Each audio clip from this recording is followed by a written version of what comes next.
Hahamunin daw ni dating Senate Sergeant at Arms Mau Aplasca ang pagsibak sa kanya ng ombudsman dahil sa nangyaring barilan sa Senado noong Mayo. Kulang daw kasi ang ipinakitang ebidensya laban sa kanya. Ang detalye sa exclusive agenda report ni Hannah T. Tila kine-question ni dating Senate Sergeant at Arms Mau Aplasca ang kahulugan ng banta at dahas para sa mga otoridad.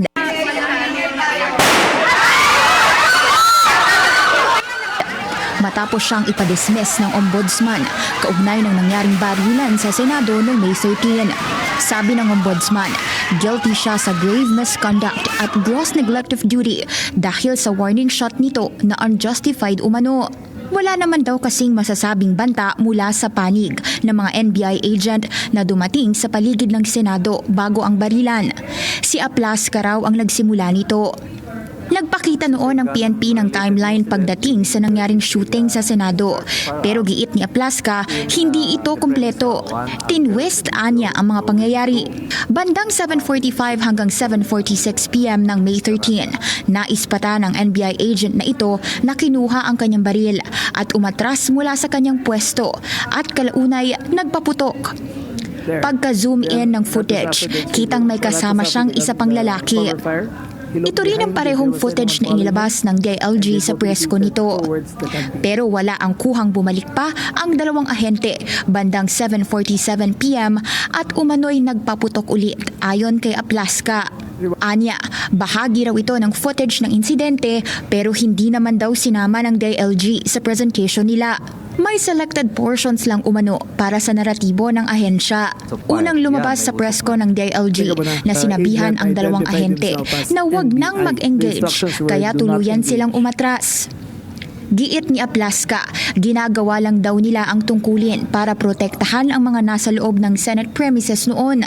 Wala na raw naging opsyon ang kampo niya kundi magpaputok dahil tumanggi raw mag-comply ang kampo ng NBI agent na umano'y nagtaas ng baril nito. Pinanindigan ng ombudsman na nagpakilala na ang mga ahente ng NBI bago naganap ang pamamaril at hindi raw pasok sa PNP operational procedures ang warning shot ni Aplasca. Ayon pa sa anti-graft body, inilagay sa panganib ng insidente ang mga kawani ng Senado, mga mamamahayag at iba pang nasa loob ng gusali. Dahil retirado na sa serbisyo si Aplasca, pinalitan ang parusang dismissal ng multang katumbas ng 1 taong sahod habang in-effect din ang accessory penalties. Sa kanyang panig, sinabi ni Aplasca na kukwestiyonin niya ang desisyon ng ombudsman sa pamamagitan ng mga nararapat na legal na hakbang. Ang pamamaril noong May 13 ang nauwi sa pagkakatakas ni Senator Bato de la Rosa mula sa kustodiya ng Senado habang hinaharap niya ang ICC warrant kaugnay ng kasong Crimes Against Humanity na kaugnay sa madugong war on drugs ni FPRRD. Para sa agenda, Hannah T. Billionario News Channel. Manatiling nakatutok sa Billionario News Channel. Sumubaybay sa aming social media accounts at mag-subscribe sa aming YouTube channel para sa mga bago at eksklusibong balita.